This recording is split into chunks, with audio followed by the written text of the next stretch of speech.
Ustedes están enterados del desastre de lo que ocurre en el Amazonas y hablamos del Amazonas porque, como sabemos, son varios países, ¿no?, que comparten, que cohabitan en esta cuenca tan fértil, tan importante en la biodiversidad de nuestro planeta.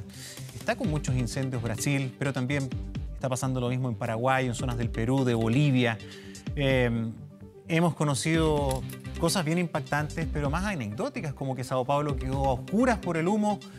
Pero acá hay un tema más de fondo, que es el impacto profundo de lo que está ocurriendo con incendios históricos. Es que el escenario va a cambiar incluso a nivel de biodiversidad, de ecosistema, transformando una selva tropical tal vez en una sabana como en África. Bueno, es parte de lo que queremos hablar con nuestro invitado de hoy, que es Cristian Bonacic. Él es experto de la Facultad de Agronomía e Ingeniería Forestal de la Universidad Católica, muy dedicado al tema del cambio climático y específicamente a temas como el que estamos viendo en esta oportunidad. Mala noticia, ¿no? Sí, muy mala noticia, y esto está haciéndose cada vez más frecuente a escala planetaria. Los incendios de Siberia hace unas pocas semanas, los incendios en California, y a puertas nosotros de entrar a nuestra temporada de incendios, que yo creo que se va a adelantar. Pero lo grave del tema del Amazonas es que es el pulmón continental más importante de la Tierra. Prácticamente la superficie del Amazonas es la mitad de todo Estados Unidos. Brasil es un mega país con una riqueza cultural y de biodiversidad y masas forestales muy importantes.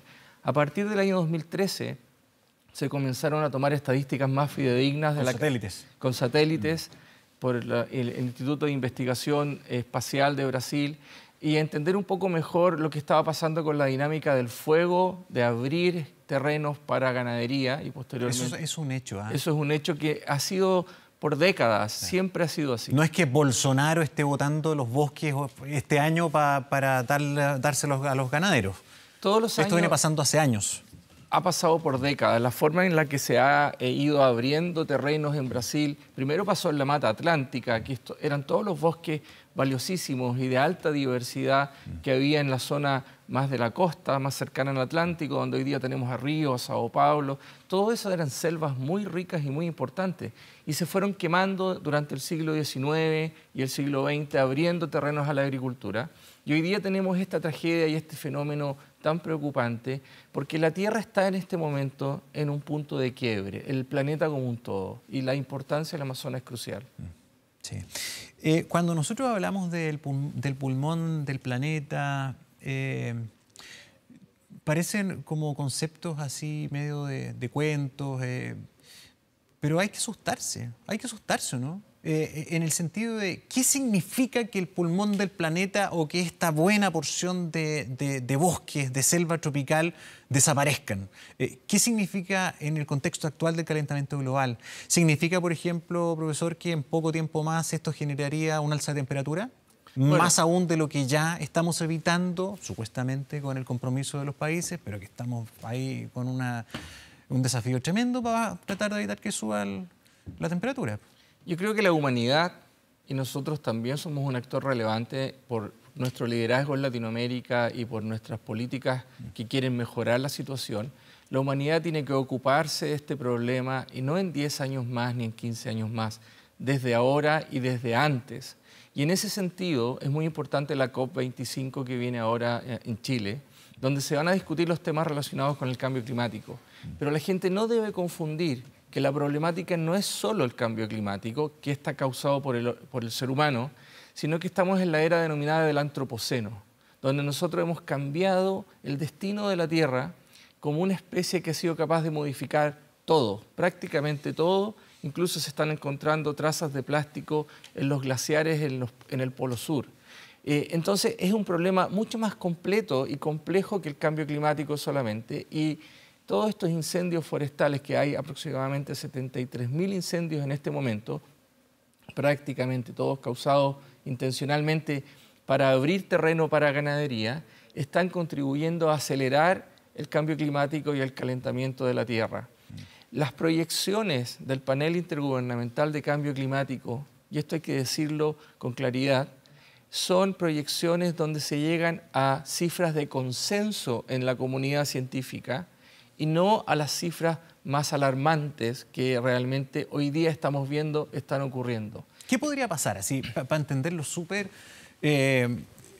fácil? Si la estructura actual de toda la Amazonía, de todos estos países, se pelara, quedara sin bosques, quedara deforestada y quedara más parecida a una sabana africana. ¿Eso en cuánto tiempo tendría un impacto que se pueda percibir en el planeta? No, los impactos ya se están percibiendo. De inmediato. De hecho, la deforestación que ya se ha causado del Amazonas ya ha ido generando un círculo vicioso de menos lluvias, periodos más prolongados de sequía. Estamos en la época de sequía de esta zona del planeta y esta se ha agravado aún más. Entonces, el ser humano, al seguir quemando los bosques, al seguir abriendo estos terrenos, está agudizando el proceso que ya está en proceso. Recordemos que los árboles transpiran o emiten el agua que capturan y esa transpiración o evapotranspiración produce las nubes que vuelven a generar la lluvia. Exacto. Y vuelven a alimentar las cuencas, que es la zona con la cantidad de ríos más grande del planeta, y es fundamental que siga existiendo, no solo porque los árboles y la fauna sean importantes por su belleza, sino que por el rol ecosistémico y global que tienen en el planeta. Claro, acá estamos dejando de lado esa discusión. Hay un montón de riquezas que también están siendo arrasadas. De partida hay 44 tribus al menos de nativos que viven en este lugar. Hay una cantidad inmensa de animales e incluso especies absolutamente endémicas que se dan solamente ahí, especies únicas de animales que viven ahí, fauna. Mira, yo durante mi año sabático... ¿Usted estuvo allá? Sí, como académico hice una expedición en el Amazonas y pude constatar que incluso en pocos kilómetros cuadrados hay especies únicas aún no descritas para la ciencia. Solo el 1% de las plantas medicinales han sido descritas, de las cuales se han obtenido productos farmacéuticos importantísimos. Se estima que hay más de 3 millones de especies en el Amazonas, entre plantas, insectos y fauna. Si se extinguiera o desapareciera todo el Amazonas, desaparecerían más de 400 especies de mamíferos, desaparecerían muchas especies, más de 1000 especies de aves, y no se sabe cuántos insectos y plantas desaparecerían sin ser conocidas. Para sumarle un poquito más de datos, además de lo que usted describe y que coinciden con los que tengo acá, 6,7 millones de kilómetros cuadrados de bosque. Kilómetros cuadrados de bosque. Claro. 1 millón de kilómetros de agua dulce, 2.200 especies nuevas, 420 tribus, no eran 40, 420 tribus, y 10% de la Reserva Mundial de Carbono almacenado. Claro. ¿Qué significa eso?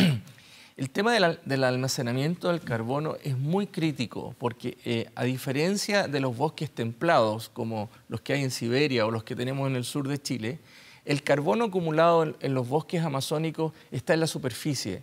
La cantidad de suelo que tiene carbono y la cantidad de suelo que tiene materia orgánica es muy delgada, y debajo de esa capa de suelo, si uno mueve incluso con el pie, ve una arena blanca muy hermosa, pero muy inerte. Y toda la vida en el bosque amazónico está en la superficie y en los distintos segmentos del bosque, desde el sotobosque, el piso, donde hay una riqueza de plantas, orquídeas, mucha diversidad vegetal, las lianas que conectan la copa de los árboles, y en cada sector, entre los 0 a los 5 metros, los 5 a los 10 metros, hasta 50 metros de altura, hay toda una riqueza muy grande de biodiversidad, y todo ese carbono está acumulado ahí. Entonces, si se quema el bosque, se va a transformar en un desierto. Y ese desierto va a tener un impacto global gigante, como ya lo está empezando a tener. Se estima que si sigue desapareciendo el Amazonas como gran masa forestal, va a disminuir aún más las precipitaciones en toda la costa oeste de Estados Unidos también, ¿ya? Entonces tiene impacto a nivel climático global. El embancamiento de la cuenca del Amazonas y su efecto sobre toda la costa del Atlántico brasileño va a afectar la pesquería y la pérdida de turismo que hoy día genera millones de dólares en la economía de Brasil. Es decir, se está haciendo una tragedia social, económica y humana junto a la tragedia ecológica. Sí, profesor, a veces nos cuesta mucho impactarnos. Vemos esto como desde la galería y decimos, sí, qué pena el Amazonas, sí, qué terrible, y ya, y seguimos adelante. Pero eso cambia cuando lo traemos a terreno y decimos, a ver, ¿cómo también nos está impactando aquí? Como para que nos demos cuenta que esto es importante. Y me parece súper relevante lo que usted dice. O sea, cuando se arrasa esta inmensa porción de bosques, de selva, generadora de nubes, de lluvia, se explica, por ejemplo, que acá en Chile tengamos cada vez más una megasequía súper instalada. Y con este panorama podríamos empezar a entender que nos vamos a tener que acostumbrar a este nuevo clima, tal vez hasta generaciones. Bueno, la mega sequía que ya teníamos, digamos, por más de una década, no tiene relación con lo que está ocurriendo en el Amazonas hoy día, tiene relación en cómo hemos manejado mal nuestros ecosistemas nosotros. Pero podría agravar. Podría agravar, pero eso nosotros, lo entendí con lo que dijo nosotros recién. Estamos, a escala planetaria se puede agravar todos los procesos de intensificación del aumento de la temperatura. Hoy día ya con más de 1 grado de incremento de la temperatura promedio del planeta, ya estamos viendo los efectos que los científicos pronosticábamos como los menos probables porque eran los más extremos. Y se están dando los escenarios más extremos que habíamos predicho hace 20 años atrás.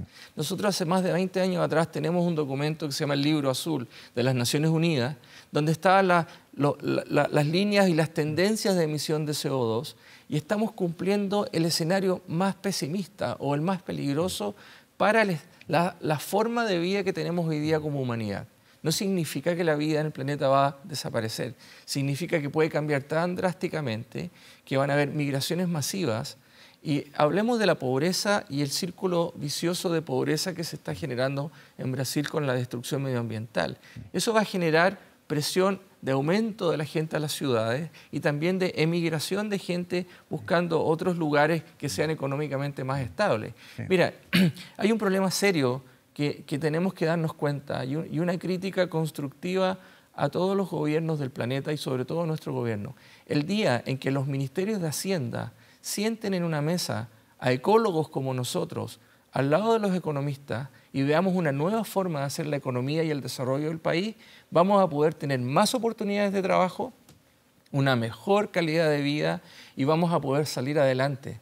Pero esto no se soluciona con instrumentos tributarios o solo se soluciona con la mirada de los economistas. Los ecólogos estamos preparados para entender cómo se relacionan los seres vivos con el medio ambiente y cómo se relacionan entre ellos y las consecuencias que tienen los cambios que nosotros causamos a las actividades. Sí. Yo no puedo estar más de acuerdo con usted, yo creo que toda la gente que lo está escuchando. Quiero... Apito del tema del Amazonas, quiero volver al país. Nosotros fuimos testigos, todos los chilenos, del desastre por los incendios forestales acá en Chile, que fue una calamidad destacada a nivel planetario y como no, si fueron también miles y miles de hectáreas que se quemaron, kilómetros que se quemaron en Chile, Cristian. Pero tenemos una mega sequía y la pregunta es, ¿cómo se viene la temporada de incendios? ¿Hay temor de su parte? ¿Hay temor en la comunidad científica? ¿Estamos preparados o qué olfatea usted en términos de la autoridad se va a hacer? Da la sensación de que estamos esperando actuar encima y llamar al supertanker. Mira, yo te quiero contar una triste anécdota. El año 2017, a 2 semanas cuando ocurrieron los grandes incendios que se quemaron 500.000 de hectáreas y más, yo hice un seminario con expertos internacionales que estábamos colaborando con la Universidad de Columbia sobre el impacto del fuego en los ecosistemas en la universidad. Y habían 15 personas, no había más. Y justo yo dije ahí, se nos viene una temporada de incendios muy peligrosa, viendo todo lo que mis colegas de Estados Unidos y otras partes han visto en el planeta. Y desgraciadamente tuvimos el mega incendio de ese año. Lo que ha hecho la autoridad ha sido incrementar recursos para apagar incendios lo antes posible. Pero todas estas brigadas de protección y de combate del fuego, una vez que termina la temporada de incendios, nos siguen trabajando en reforestación. Entonces, ¿se cambian de hemisferio a seguir haciendo lo mismo? Bueno, no hay una política ni un trabajo de reforestación seria Es decir, nosotros deberíamos pasar desde la temporada de incendios, tratando de extinguir los incendios lo antes posible para que no se expandan, a una política de restauración ecológica el resto del año y una redefinición de los paisajes de nuestro país. ¿Y no se hace eso? No, no se hace. Cero. No se hace. O sea, hace poco. Se hace muy poco, se hacen estudios pilotos, se hacen proyectos demostrativos, pero la escala de la reforestación y la reparación de los ecosistemas que ya tenemos dañados no está a la altura.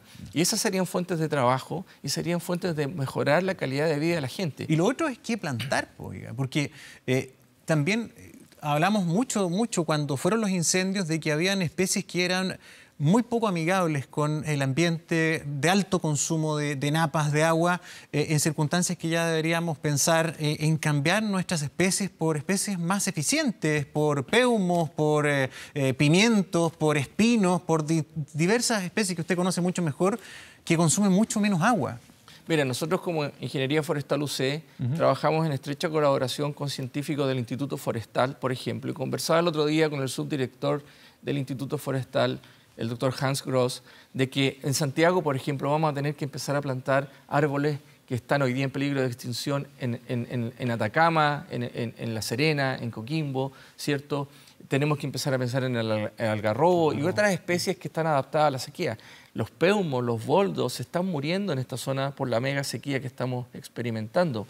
Nosotros tenemos que reconocer que tenemos una industria forestal de gran envergadura en el país basada en monocultivo, que produce cientos de miles de empleos y genera mucha actividad económica.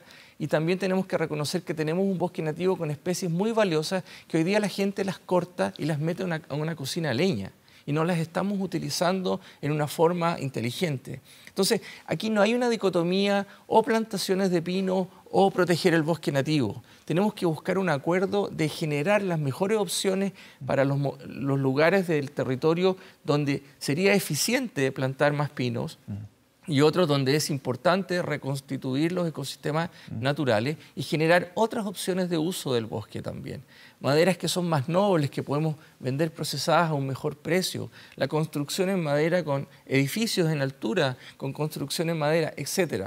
Para volver al Amazonas, se están quemando en este momento árboles con propiedades medicinales, propiedades aromáticas, se están quemando árboles que tienen casi la dureza del metal, que podrían ser utilizados y masificados en otras partes del mundo. O sea, tenemos que entender que la conservación de biodiversidad y el manejo de ecosistemas no puede ser en contra de las actividades productivas, tiene que ser con las actividades productivas. Y a mí me consta que grandes empresas forestales en Chile están haciendo esfuerzos de conservación también y que en muchas partes se tuvo que reforestar zonas que estaban totalmente erosionadas. También hay un legado de reemplazo de bosque nativo para la agricultura, prenderle fuego para la agricultura o para las plantaciones de los años 70 o años 80. Pero eso ya no está ocurriendo. Y cuando la gente intencionalmente prende fuego para quemar bosque o plantaciones, le está causando un daño a la sociedad chilena como un todo. Porque esas zonas quemadas son aún peores que tener una plantación o tener un cultivo. Profesor, ¿qué se hace hoy ante este escenario? Porque como vimos nosotros acá en la zona centro-sur cuando nos afectaron los incendios, cuando esto se desata, y eso que acá somos casi un desierto si nos comparamos con el Amazonas, es imparable, es imparable. O sea, cuando vimos nosotros a todo este desfile de aviones que ayudaron mucho, pero ya llegaron cuando prácticamente estaba todo arrasado. Y así todo les costó. Entonces, me cuesta entender cómo una selva tropical que está ardiendo se puede detener esa cantidad de incendios. ¿Cómo se debería actuar? ¿Se debería hacer un trabajo a través de Naciones Unidas? ¿Se debería intervenir ya con recursos de los distintos países? Los países pagamos por mantener estas organizaciones internacionales. ¿No sería este el momento de justificar las lucas más allá de los COP25 y las reuniones y los megaseminarios que terminan con suerte en un papel firmado que pocos respetan? Incluso los actores más contaminantes se corren, incluso diciendo que no existe el calentamiento global. Entonces uno dice, bueno, aquí es donde deberían poner las lucas y mandar de inmediato brigadas internacionales, todos los aviones, porque hay que apagar este incendio. Mira, lamentablemente en Brasil históricamente no se combaten los incendios forestales como los combatimos nosotros acá. O sea, por décadas está esta lógica de quemar los rastrojos agrícolas o ir quemando el bosque para abrir terrenos a la ganadería. Ellos no hacen un combate activo de los incendios. Entiendo que le están tratando de proteger las zonas de las carreteras que han ido construyendo y también las zonas cercanas a las ciudades. A las ciudades, claro. ¿Ya? Ahora, una ayuda internacional, claro que sería interesante y sería importante de hacer. Pero el problema también es un problema geopolítico, porque en este momento los dos países más importantes de este continente, que son Estados Unidos y que es Brasil, tienen dos presidentes y dos gobiernos que no están muy convencidos de la veracidad del cambio climático, sí, y no están cero también. Y no están muy convencidos de seguir implementando políticas de protección. Entonces, obviamente se han relajado las políticas de protección hacia el bosque amazónico y puede ser que muchas personas se están viendo incentivadas a quemar para después reclamar propiedad sobre ese territorio y poner a su ganadería. Pero es una pena tremenda, porque hoy día en el siglo XXI sabemos que hay muchas otras maneras de hacer negocio y generar valor y generar empleo que quemando, como se hizo en el siglo XIX. Finalmente se han dicho muchas cosas de esto, hay teorías de todo tipo, pero quiero saber si por lo que usted lee, conoce, estudia, esto puede tener algún grado de asidero. Cuando se le hace estas profundas críticas a Jair Bolsonaro por lo que está pasando y se le reclama insistentemente por su inacción ante el panorama ya descrito, él dice, mira, acá las culpables son las ONG. Son ONG medioambientalistas que lo que están buscando es generarme un tema adverso para ellos seguir captando los recursos con los cuales se financian y en fin, y están quemando ellos en la selva. La verdad que ese es un argumento difícil de entender o difícil de conocer si es cierto o no. Desde acá es muy difícil que nosotros digamos que eso es cierto. Pero a mí me da la impresión, por la trayectoria de los organismos no gubernamentales, tanto de Brasil, con los cuales colaboro, como el Instituto de Pesquisa Ecológica, IPE, que está en Sao Paulo, y los organismos internacionales como la WWF y otros organismos que están haciendo conservación, ellos tienen una larga historia de tratar de proteger el bosque. Y prenderle fuego al bosque sería echar por la borda 30 o 50 años de esfuerzo. Entonces me parece poco creíble esa idea. Me parece más creíble que se está agudizando la lógica de seguir quemando para abrir terreno y reclamar propiedad. Y no debemos olvidar las comunidades indígenas que tienen un conocimiento ancestral sobre los usos del bosque, sus plantas, sus insectos, sus animales, que hoy día son importantes para la ciencia y el futuro de la humanidad. Bien, Cristian Bonasich, muchísimas gracias por venir. Muchas gracias a ti. Que esté muy bien.